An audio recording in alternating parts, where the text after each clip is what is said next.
열심히 해야 된다고 해가지고 대학교 뭐 명문대는 아니지만 그래서 1등으로 수석으로 졸업을 하고, 그리고 남들이 좋다고 하는 여자들은 외국계 회사 가야 된다고 하잖아요. 그래서 외국계 회사에 이제 복지 좋은 회사로 이렇게 입사를 하게 됩니다. 그리고 제가 또 먹는 걸 좋아해가지고 그래서 외식 프랜차이즈 회사를 선택을 했어요. 그리고 제가 영업이나 뭐 이런 것들은 조금 자신이 없더라고요. 그리고 마케팅 활동을 하거나 조금 이렇게 좀 생산적인 거 이런 거를 좀 창의적으로 하는 거를 잘 못해서, 그래도 자신 있는 거는 난 돈 쓰는 거 자신 있다. 그래서 제가 구매팀에 입사를 하게 됐습니다. 그래서 외국계 제가 좋아하는 식품업계에 돈 잘 쓰는 구매팀으로 입사를 해가지고 이렇게 회사를 다녔었고요. 그래도 회사에서 열심히 다니면서 또 저를 굉장히 갈아 넣었어요. 회사 안에다가 저의 모든 청춘을 다 갈아 엎어서 최연소 팀장으로 진급을 하는데 또 성공을 했습니다. 이렇게 하면서 돌아보면서 아메이도 저에게 왔고 아메이 사업을 같이 진행을 하면서 지금 올해 만 34살이거든요. 만 34살에는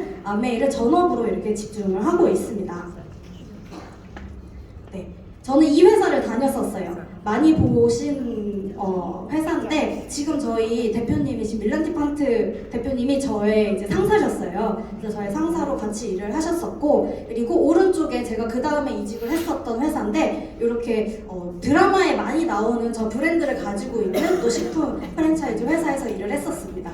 식품 프랜차이즈에서 일을 하다 보니까 제가 했었던 일은 어떤 거였냐면, 이제 각 가맹점 점주님들이 장사를 하시려면 식자재도 받아야 되고 포장재도 받아야 되고 하시잖아요. 그래서 그런 것들을 점주님이 사용하실 수 있게 제가 정말 질 좋은 제품, 조금 더 저렴한 제품을 해외나 국내 공장들 이렇게 소싱해가지고 수입을 해오기도 하고 국내에서 개발을 하기도 해가지고 점주님들한테 공급하는 이런 일들을 했어요. 그래서 식품에서는 사실 그런 품질이 굉장히 중요하거든요. 왜냐면 이제 전국에 몇백 개 있는 가맹 사업이잖아요. 그 중에서 지방에 있는 매장 하나 어디에서 뭐 그런 일 있잖아요. 족발집인데 쥐가 나왔다. 뭐 이런 거 하나 터지면 전 매장의 가맹점이 다 죽어요. 그리고 본사도 다 한 번에 죽어버리는 거여서 그런 품질 관리가 굉장히 철저해야 하거든요. 그래서 제가 이런 구매 업무를 하다 보니까 이제 품질에 대해서 회사가 관리를 한다는 것 자체가 굉장히 어렵고 까다로운 일인데, 이런 거를 보면서 제가 느낀 건 아메이는 60년이 지난 지금까지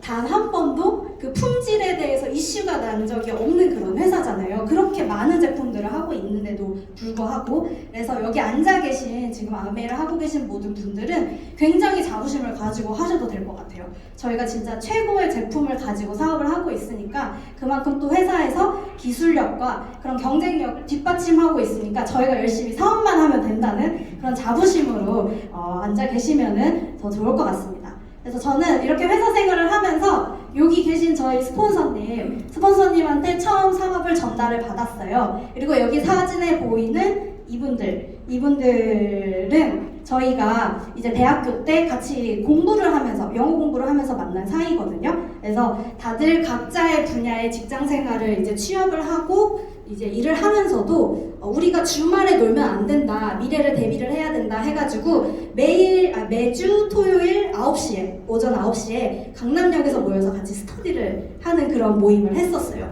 그래서 스터디를 하다가 우리 나중에 뭐 해 먹고 사냐, 이제 회사가 답은 아닌 것 같다 이런 얘기를 하다가 여기에 있는 이제 저희 스폰서님이 처음 아메이를 가지고 왔는데, 이때 다 같이 아메이 한번 제대로 알아보자 해서 여기에 그 뒤에 있는 친구는 지금 아기 낳으러 갔는데 SP고, 그 뒤에 있는 친구도 지금 아기가 50일 됐어요. 이제 막 출산을 해가지고 두 친구는 이제 예쁜 엄마가 되어 있는데 그 뒤에 있는 친구도 PT고, 그리고 그 가운데 있는 저 예쁘게 웃고 있는 친구가 이제 파운더스 PT고, 그리고 저가 있고, 그리고 여기 맨 아래에 있는 저 남자인 친구가 S전자 다니는 친구거든요. 근데 SPS, 이 친구는 SPS여서 참 S를 좋아하는 친구예요.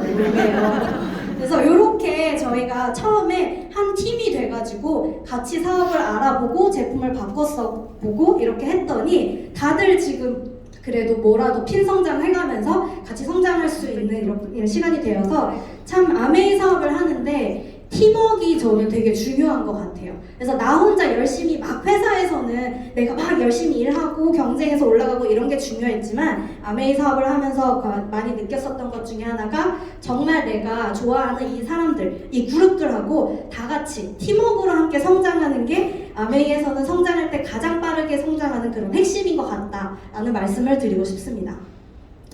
그래서 직장을 다니면서 이렇게 좋은 친구들하고 같이 아메이를 하다 보니까 솔직히 그냥 마냥 신났어요. 좀 재밌게 아메이를 했었던 것 같아요.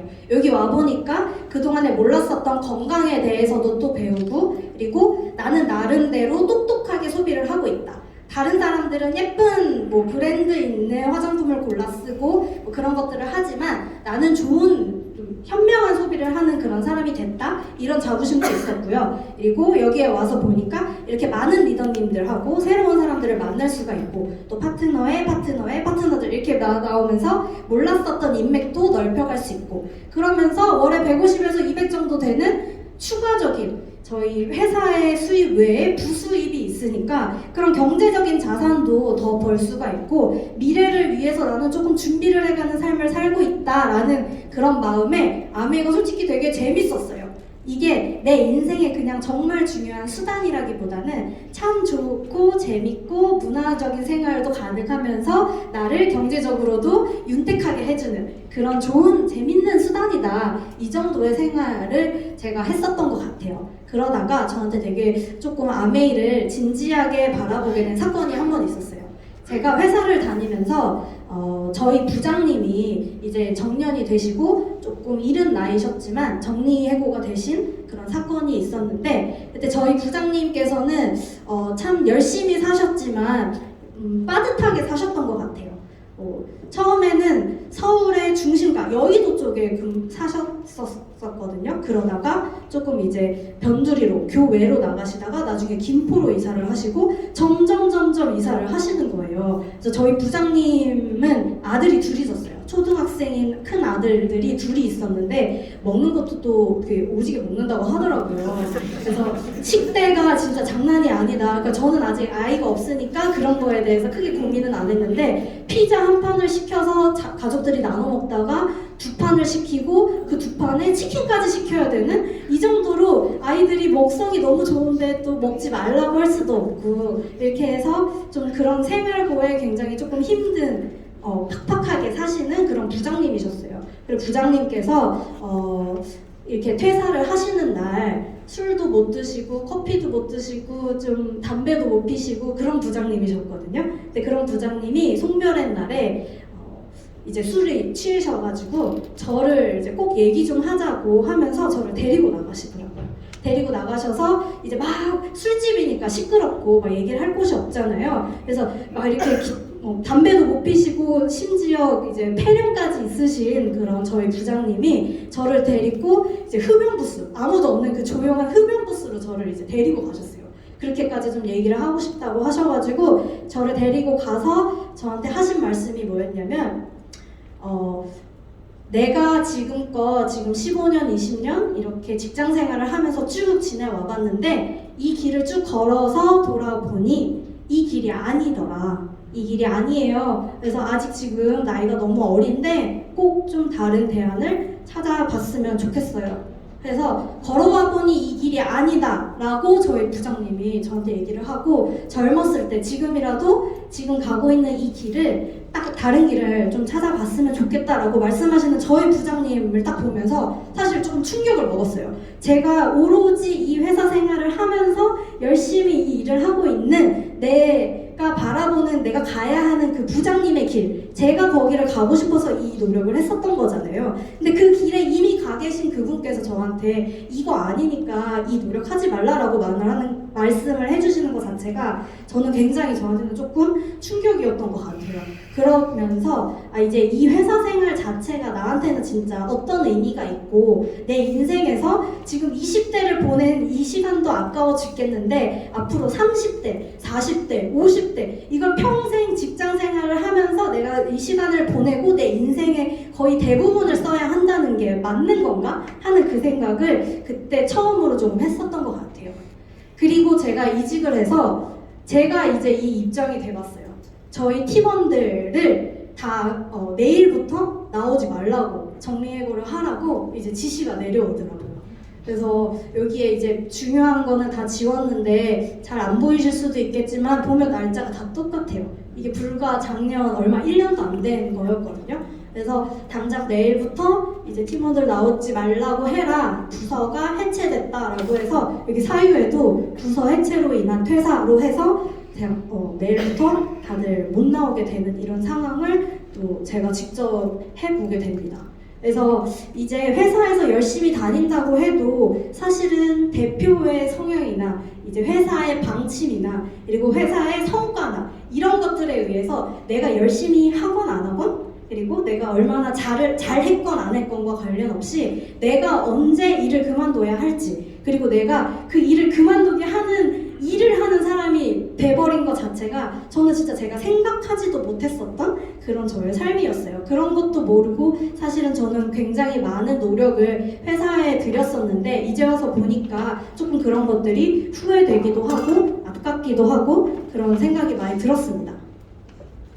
그리고 이제 팀원들한테 어쩔 수 없이 이 사직서를 받는 그 자리에서 사실은 다들 이거 물어봤어요. 내일부터 일을 못하게 됐는데 당장에 대안은 있냐? 앞으로 어떻게 할 거냐? 라고 했을 때 대안을 갖고 있는 사람이 아무도 없었어요.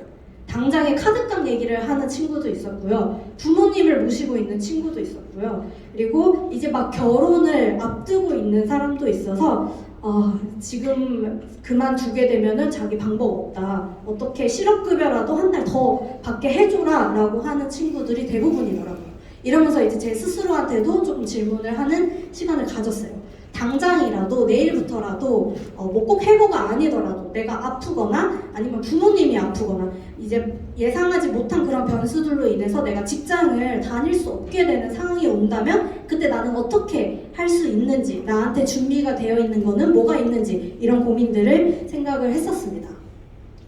그래서 제가 10년 정도 길진 않아요. 그렇다고 짧지도 않은 이 직장 생활 10년의 생활을 하면서 제가 느끼고 제가 항상 고민했었던 한계는 이런 것들이었어요. 첫 번째는 수입의 한계. 직장 생활에서 제가 열심히 일을 하고 연봉을 진짜 제가 1년에 3번도 올려봤거든요. 그래서 10%, 20% 이거 말도 안 되는 퍼센테이지다 하면서 연봉 인상을 막 시켜주는데 하고 나서 봐도 세금 떼고 못 떼고 나면은 솔직히 월에 30만원, 40만원, 50만원 더 받는 것도 솔직히 힘들어요. 그리고 하고 나서 제가 억대 연봉이 되지도 않더라고요.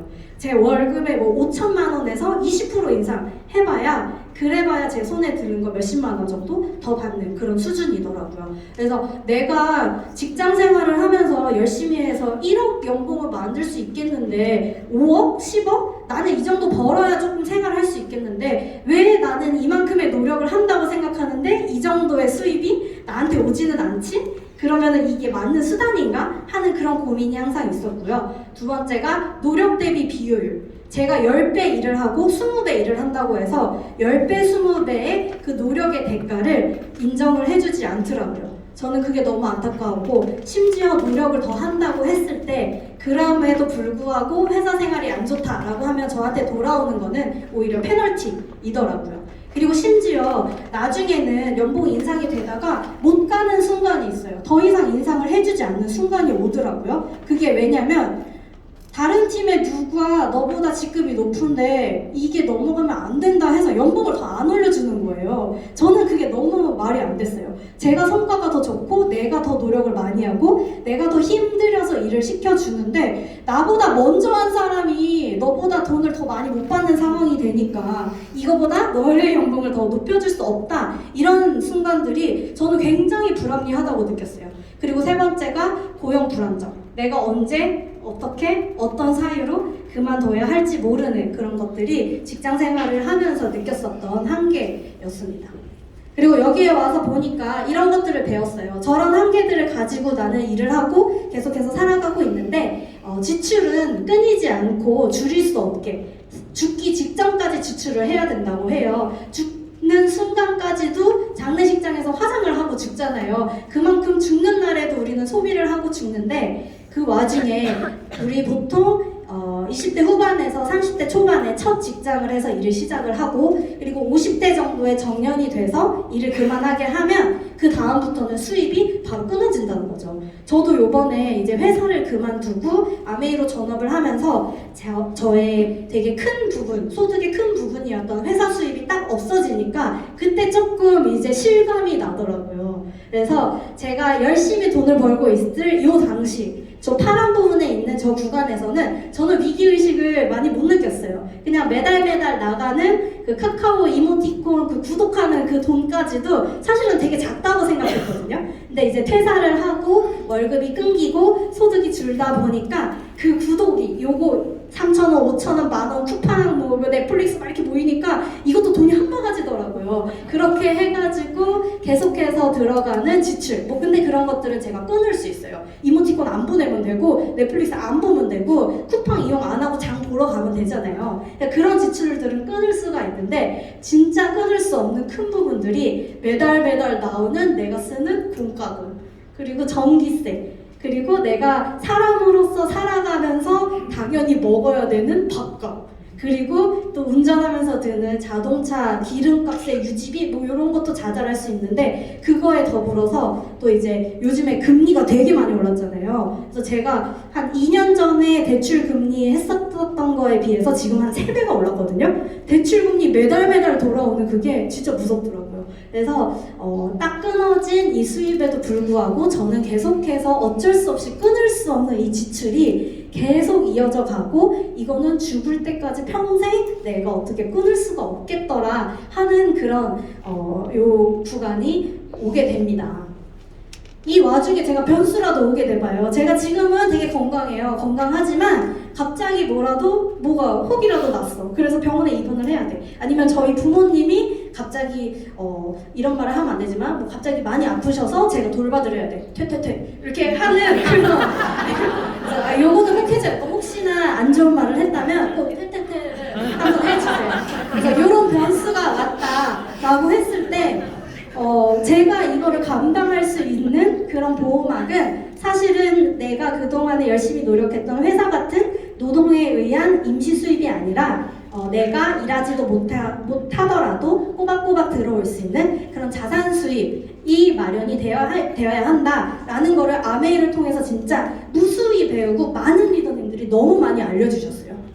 해서 이 100세 인생이라는 책을 많이 보셨을 거예요. 이 100세 인생의 저분이 계신데 린다 그레튼이라는 이제 저자분이 계신데 저분이 한국에 오셔서 인터뷰를 하신 게 있어요. 여기 보면은 한국에 태어난 대다수의 기대 수명이 지금 107세를 넘는다고 하고 있더라고요. 그리고 지금 올해 태어난 저의 조카 같은 경우는 130세를 넘게 살 수도 있는 이런 시대가 온다고 합니다. 그래서 여기서 기대 수명이 늘어난 것 이거를 축복이 아니라 저주로 여기는 준비되지 않은 그런 사람들이 많다라는 말을 여기서 인터뷰에서 말씀을 해주셨어요. 그래서 기대 수명 증가로 어떤 변화가 생기냐 1945년에 태어나신 분 이분은 은퇴 후에 8년간 연금으로 생활을 하면 되기 때문에 크게 어려움이 없으셨대요. 아마 저희 할아버지 나이 때 그리고 조금 엄마 아버지 나이 때 요때 이제 시대에 태어나신 분들일 것 같고 그 다음에 71년생 아마 저희 이모뻘 정도 되시는 분들이실 것 같은데 이분들은 소득의 17%를 저축을 하면은 노후를 살 수가 있대요. 그리고 98년 이제 저보다도 한참 어린 친구들인데 MZ세대라고 하잖아요. 이 친구들은 아마 불가능할 거다. 미래를 대비를 하는 게 어려울 거다라고 했는데 너무 절망스럽잖아요. 그래서 여기서 어떻게 대처해야 될까? 우리는 그래서 어떻게 내가 이걸 해야 하냐 이게 궁금한데 여기에 답이 주어졌어요. 다단계의 삶을 살아야 된다라고 이렇게 말씀을 해주시더라고요.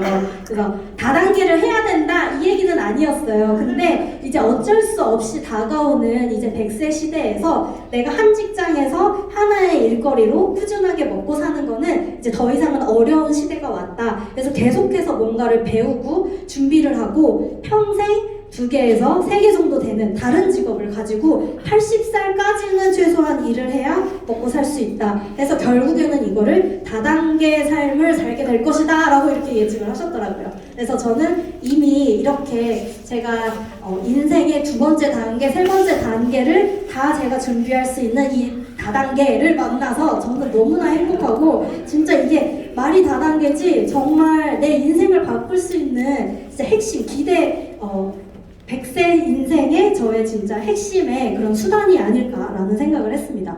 그래서 이렇게 표로 본다고 하면은 1부터 100까지 지금 제가 쭉 살고 살아가고 그리고 앞으로 살 이런 날들을 이렇게 표로 그려봤어요. 보통 1 살부터 27, 요때까지는 이제 경제 활동이 없는 요 시기, 그리고 20살 후반 때부터 50대까지, 이때까지는 경제 활동을 할 수 있는 시기. 그래서 초록색 구간이 있고, 그거를 지나면 이제 빨간색 구간이 무수수하게 기다리고 있어요. 아마 이 부분을 이제 아까의 그 저자가 말씀을 하신 것 같은데, 나는 이 초록색 구간의 일을 해서 저 빨간색 구간을 제대로 대비하고 있나? 이게 우리가 생각을 해봐야 될 그런 중요한 포인트인 것 같습니다. 그래서 다들 어떤 준비를 하고 계신가요? 이제 제가 계산을 해봤는데 지금은 30세에서 50세 정도까지 돈을 벌고, 그리고 돈 쓰는 시기 50세에서 100세까지 아까 보여드렸던 것처럼 50년 정도의 시간을 저희가 돈을 쓰면서 앞으로 맞이를 해야 하는데, 기본적으로 필요한 생계비 월 200만 원만 잡았어요. 월에 200만 원씩 12개월 50년을 써야 되니까 이때 필요한 돈만 12억. 그래서 제가 이거를 1년에 그러면 앞으로 내가 20년 동안 얼마씩을 모아야지 이거를 쓸 수 있을까라고 계산을 해봤을 때 1년에 6천만 원씩 저축을 해놔야 돼요. 근데 이거는 물가 상승률이나 이제 내가 해야 되는 그런 변수들에 대한 대비나, 혹시나 제가 자녀를 낳을 수 있을지 없을지 모르겠지만 낳는다면 자녀에게 들어가야 되는 그런 투자비나 이런 것들을 다 생각하지 않고 오로지 제가 아까 얘기했던 끊을 수 없는 그 지출들, 먹고 쓰고 다니고 하는 그런 지출들에만 쓸 월 200만 원만 계산했을 때 제가 1년에 6천만 원을 저축을 해야 되더라고요. 6천만 원을 버는 사람도 많이 없는데 6천만 원을 저축을 한다는 게 사실상 불가능하다고 저는 봅니다. 그래서 가난한 사람들은 노동으로 벌어들인 수입이 유일하고 그 수입은 다 지출로 빠져나간대요. 그래서 저축은커녕 미래에 대해서 나에 대한 대비조차 할 수 없는 게 요즘의 현실인 것 같습니다. 그렇다면 지금 내가 할 수 있는 이 수단이 잘못된 수단일 수가 있잖아요. 그리고 새로운 수단을 찾아야 되는 이런 시점인데, 나는 어떤 수단으로 준비를 해 나갈 것인가 라고 했을 때, 그 수단을 말씀드리기 전에 요거를 많이 보셨을 텐데 이 부분을 잠깐 말씀을 드리도록 할게요. 로버트 기요사키의 부자 아빠 가난한 아빠 책에 보면은 저는 이거를 꼭 처음 사업 설명을 해드리는 분께 이 부분을 얘기를 해드려요. 보통 우리가 버는 돈은 이 왼쪽 사부면 E와 S의 봉급생활자, 자영업자를 통해서 벌 수 있는 것들은 나의 시간을 들이고 내가 노동을 해서 그래서 돈으로 바꾸는 임시 수입이다 라고 얘기를 해줘요. 그리고 오른쪽 사부면은 내가 가지고 있는 시스템으로 돈을 벌거나 아니면 내가 가지고 있는 돈을 투자해서 또 돈을 벌거나 하는 나의 시간이 아닌 나의 시스템과 나의 자본금으로 돈을 버는 인세 수입가들이라서 왼쪽 사분면과 오른쪽 사분면의 사람들이 돈을 버는 그 방법 자체가 다르다 해서, 혹시 너의 주변에 오른쪽 사분면처럼 돈을 버는 사람이 있나 한번 잘 생각해보라고 이렇게 얘기를 해줘요. 그렇지 않으면은 보통 다 우리가 월급 아니면 자영업을 통해서 버는 돈이 대부분인데, 그런 것처럼 인구의 95% 대부분의 사람이 이 왼쪽의 사분면에서 돈을 벌고 있고 5%의 인구만이 오른쪽 사분면에서 돈을 벌고 있는데, 실질적으로 이 왼쪽 사분면에서 돈을 벌고 있는 분들이 이 전체의 경제의 5%만 가지고 간다. 그리고 굉장히 작은 부분을 가지고 많은 사람들이 노력을 해서 돈을 벌고 있다라고 얘기를 해드리고 있습니다.